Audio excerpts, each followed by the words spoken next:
It's a fascinating thing to see the numerous tests that Avram Avinu experiences. And one could certainly pose the question, why does he need to have so many tests, and why these tests?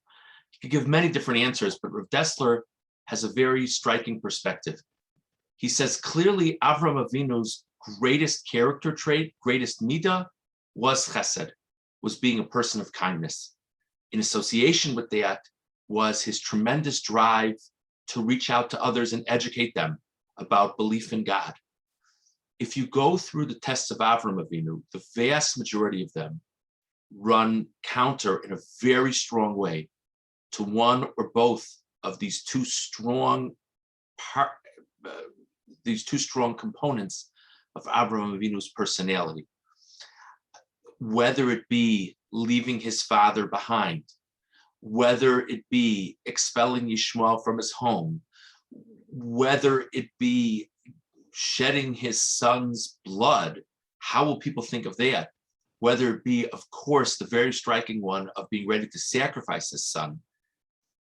These tests, these ones, for example, are really running up against a strong pre-existing inclination that Avram had.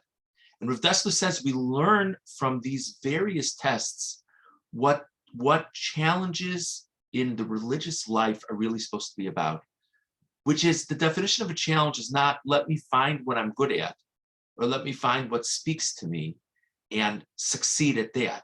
The definition of a challenge is I am who I am, I have my strengths, I have my weaknesses, I have my inclinations, and sometimes I'm going to be in a situation where I know what's right. And what's correct is to go against my grain, is to go against my natural inclination for the sake of doing what's right. We all have those types of situations. As opposed to saying, it's not fair that we're in this situation, or God must not expect me to go against my inclination. Let's realize that we're the descendants of Avram Avinu, and we have the great potential to follow in his sacred footsteps and rise to the occasion and truly define ourselves as being in full control of our conduct and decisions. Have a good Shabbos.